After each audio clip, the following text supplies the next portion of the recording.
Tidak cukup dengan baliho-baliho yang bertuliskan tema Natal, tetapi menyambut Tuhan Yesus harus dilakukan dengan bertekad untuk menjadikan damai sejahtera dan keadilan sebagai prinsip hidup bersama. Itu dimulai ketika kita menyongsong dan merayakan Natal Kristus. Sebagai orang-orang Kristen, ini teladan yang dapat diperlihatkan. Di tengah-tengah banyaknya ancaman yang merusak sendi-sendi hidup bermasyarakat, berbangsa, dan bernegara. Di tengah-tengah semangat zaman ini yang telah melahirkan keserakahan, semangat cinta uang atau benda yang tanpa batas. Di tengah-tengah korupsi yang sulit diberantas, jaringan perdagangan narkoba yang sulit dibongkar, dan berbagai kejahatan sosial dan lingkungan yang sulit dihentikan. Disitulah orang-orang Kristen yang merayakan Natal Kristus harus memperlihatkan hidup yang tidak mudah dijebak dengan situasi dan perilaku dunia seperti demikian. Karena itu, dalam semangat membarui hidup kita menyambut Kristus Putra Natal, pembacaan ini diperdengarkan kepada kita. Pada ayat 15 menyatakan tentang ajaib terjadi perubahan besar atas Sion. Keadaan masa lalu yang ditinggalkan, dibenci, dan tidak disinggahi akan berakhir dan berubah menjadi kebanggaan abadi dan kegirangan turun-temurun. Dan yang paling penting adalah yang membuat perubahan itu terjadi adalah Tuhan Allah.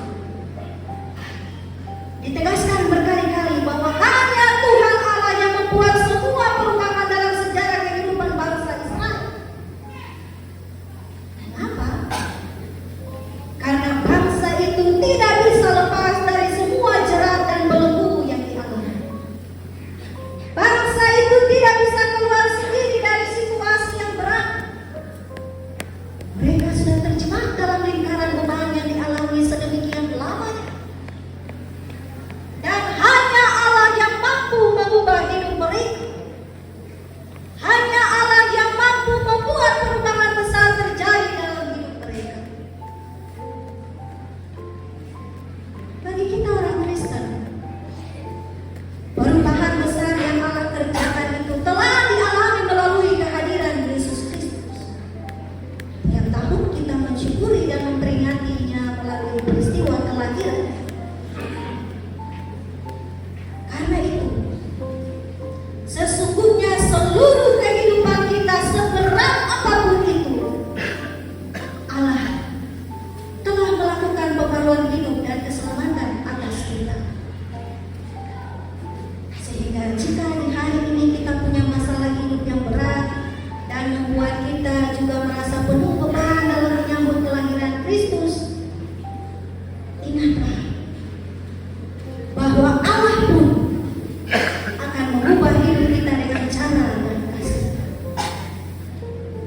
Jika hari ini kita datang dengan masalah-masalah keluarga kita, kondisi sakit kita, masalah anak-anak, ataupun masalah-masalah lainnya, Allah juga sanggup mengubah semua itu menjadi kelegaan bagi kita. Dosa manusia yang sesungguhnya tidak bisa terhapus saja bisa dihapus oleh Allah. Apalagi beban-beban kemanusiaan kita. Namun yang juga menjadi penting bagi kita di malam Natal ini adalah bagaimana kualitas hidup kita untuk menyambut kehadirannya dan menerima Dia sebagai juru selamat dalam seluruh keberadaan kita. Ayat 17 menggambarkan perubahan hidup itu berlangsung dari yang kurang berharga menjadi lebih berharga. Emas mengganti tembaga, perak mengganti besi, tembaga mengganti kayu, dan besi mengganti batu. Perubahan ini dilakukan oleh Tuhan dan memberikan damai sejahtera dan keadilan yang akan melindungi dan mengatur hidup bangsa. dengan adanya damai sejahtera dan keadilan sebagai pengawas dan pengatur hidup umat Tuhan, maka penindasan tidak akan terjadi lagi. Ketika Allah sendiri yang mengubah hidup kita dari kurang berharga menjadi lebih berharga, maka kita pun harus menunjukkan kualitas hidup yang berharga ketika menyambut kehadirannya.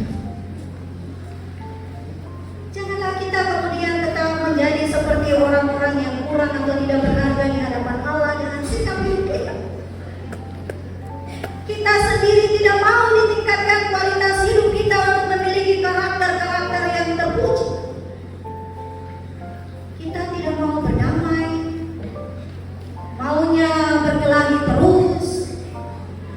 Kita tidak mau hidup jujur. Kita tidak mau setia. Dan banyak karakter tidak terpuji lainnya yang pada akhirnya hidup kita begitu-begitu saja.